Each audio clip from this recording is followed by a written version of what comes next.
1 Samuel, capítulos 5 e 6. Depois que tomaram a arca de Deus, os filisteus a levaram do campo de batalha em Ebenezer para a cidade de Asdod. Levaram a arca de Deus para o templo de Dagon e a colocaram ao lado de uma estátua de Dagon. Contudo, na manhã seguinte, quando os moradores de Asdod se levantaram, viram que Dagon estava caído com o rosto em terra diante da arca do Senhor. Então, levantaram Dagon e o puseram de volta em seu lugar. Na manhã, no outro dia, porém, viram que tinha acontecido a mesma coisa. Dagon estava caído novamente com o rosto em terra diante da arca do Senhor. Desta vez, a cabeça e as mãos de Dagon tinham se quebrado e estavam junto à porta da entrada. Somente o corpo permaneceu intacto. Por isso, até hoje o sacerdote de Dagon e aqueles que entram em seu templo em Asdod não pisam na soleira da porta. Então, a mão do Senhor pesou sobre os moradores de Asdod e dos povoados vizinhos e os feriu com uma praga de tumores. Quando o povo de Asdod viu o que estava acontecendo, exclamou: "Não podemos mais ficar com a arca do Deus de Israel. A mão dele pesou sobre nós e sobre Dagon, nosso Deus." Então reuniram os governantes das cidades dos filisteus e lhes perguntaram: "O que devemos fazer com a arca do Deus de Israel?" Os governantes responderam: "Levem a arca para a cidade de Gate." Então levaram a arca do Deus de Israel para Gate. Mas quando a arca chegou a Gate, a mão do Senhor pesou sobre a cidade, ferindo com uma praga de tumores os homens de lá, tanto os jovens como os velhos, e houve um grande pânico. Por isso enviaram a arca de Deus para a cidade de Ecrom.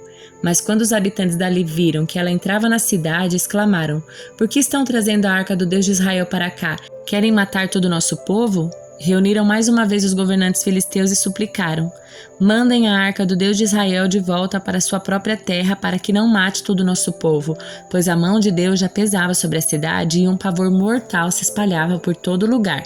Os que não morreram foram afligidos com tumores e o clamor da cidade subiu até o céu." Ao todo, a arca do Senhor permaneceu 7 meses em território filisteus. Então os filisteus chamaram seus sacerdotes e adivinhos e lhes perguntaram: "O que faremos com a arca do Senhor? Digam-nos como devemos mandá-la de volta para sua própria terra." Eles responderam: "Se vocês vão mandar a arca do Deus de Israel de volta, enviem com ela uma oferta pela culpa para que cesse a praga. Então, se forem curados, saberão que foi a mão dele que causou a praga." "Que tipo de oferta pela culpa devemos enviar?" perguntaram os filisteus. Eles responderam: "Uma vez que a mesma praga atingiu vocês e seus 5 governantes, façam 5 tumores de ouro e 5 ratos de ouro, como os que devastaram a sua terra. Faça essas imagens de tumores e de ratos para demonstrar honra ao Deus de Israel. Quem sabe ele pare de afligir vocês, seus deuses e sua terra. Não endureçam o coração como fizeram o faraó e os egípcios, que só deixaram Israel partir quando Deus os castigou severamente. Agora, construam uma carroça nova e escolham 2 vacas que tenham acabado de dar cria e sobre as quais nunca tenha sido colocada a canga de um arado. Atrelem as vacas à carroça, mas prendam no curral os bezerros recém-nascidos. Coloquem a arca do Senhor sobre a carroça e ao lado dela ponham uma caixa com os objetos de ouro que vocês enviarão, como oferta pela culpa. Então, deixem as vacas irem para onde quiserem. Se elas atravessarem a fronteira da nossa terra e se dirigirem até Bet-Semes, saberemos que foi o Senhor que trouxe sobre nós essa grande calamidade. Do contrário, saberemos que não foi a mão dele que pesou sobre nós, mas que isso aconteceu por acaso." Os filisteus seguiram as instruções. Atrelaram 2 vacas à carroça e prenderam no curral os bezerros recém-nascidos. Colocaram sobre a carroça a arca do Senhor e a caixa com os ratos de ouro e os tumores de ouro. E de fato, as vacas não se desviaram nem para um lado nem para outro, mas seguiram direto pela estrada para Bet-Semes, mugindo por todo o caminho. Os governantes filisteus a acompanharam até a fronteira de Bet-Semes. Os moradores de Bet-Semes estavam colhendo trigo no vale e, quando viram a arca, se encheram de alegria. A carroça entrou no campo de um homem chamado Josué e parou ao lado de uma grande pedra. Então o povo quebrou a madeira da carroça para fazer fogo, matou as vacas e as ofereceu ao Senhor como holocausto. Os homens da tribo de Levi retiraram da carroça a arca do Senhor e a caixa com os objetos de ouro e os colocaram sobre a grande pedra. Naquele dia, o povo de Bet-Semes ofereceu ao Senhor sacrifícios e holocaustos. Os 5 governantes filisteus viram tudo isso e no mesmo dia voltaram para Ecrom. Os 5 tumores de ouro enviados pelos filisteus ao Senhor como oferta pela culpa eram presentes dos governantes de Asdod, Gaza, Ascalon, Gate e Ecrom. Os 5 ratos de ouro representavam as 5 cidades filisteias e os povoados ao redor controlados pelos 5 governantes. A grande pedra sobre a qual a arca do Senhor foi colocada se encontra até hoje no campo de Josué de Bet-Semes como testemunha do que aconteceu ali. O Senhor matou 70 homens de Bet-Semes, porque olharam para dentro da arca do Senhor, e o povo chorou muito por causa da grande matança. Quem pode estar na presença do Senhor, este Deus Santo? Clamaram. Para onde mandaremos a arca daqui? Então enviaram mensageiros ao povo de Quiriate-Jearim e disseram: Os filisteus devolveram a arca do Senhor, venham buscá-la. Livro de Jó, capítulo 30. Agora, porém, os mais jovens zombam de mim. Rapazes cujos pais não são dignos de correr com meus cães pastores. De que me serve a força deles? Seu vigor já desapareceu. Enfraquecidos pela pobreza e pela fome, enroem a terra seca em regiões sombrias e desoladas. Colhem ervas silvestres entre os arbustos e comem as raízes de giestas. São expulsos aos gritos da companhia das pessoas como se fossem ladrões. Agora moram em desfiladeiros medonhos, em cavernas e entre as rochas. Uivam como animais no meio dos arbustos e juntam-se debaixo dos espinheiros. São gente insensata, sem nome nem valor. Foram expulsos da terra.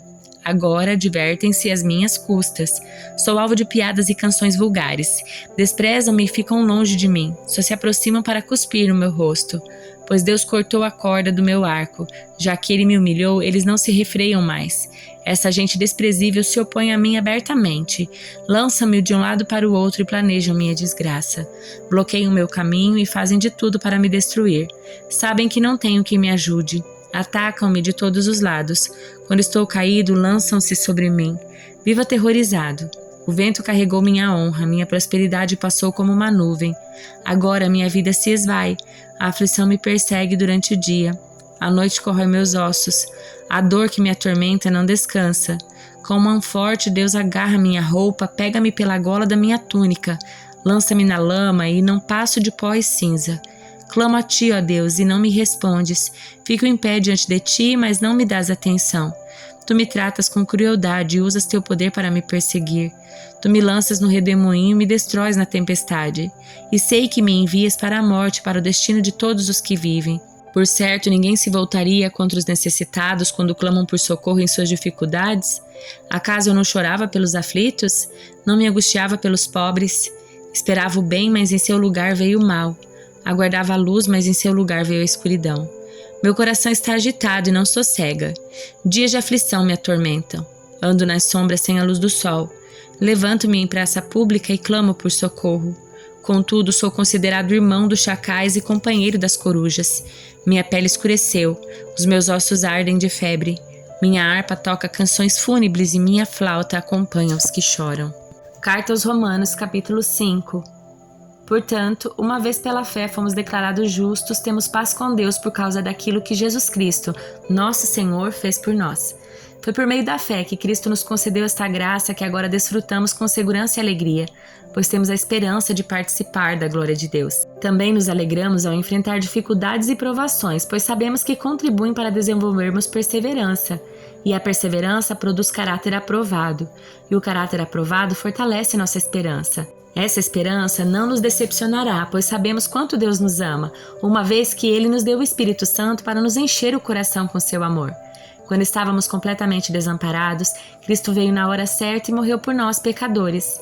É pouco provável que alguém morresse por um justo, embora talvez alguém se dispusesse a morrer por uma pessoa boa. Mas Deus nos prova seu grande amor ao enviar Cristo para morrer por nós quando ainda éramos pecadores.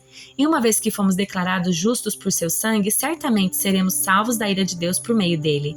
Pois se quando ainda éramos inimigos de Deus, nosso relacionamento com ele foi restaurado pela morte do seu filho, agora que já estamos reconciliados, certamente seremos salvos por sua vida.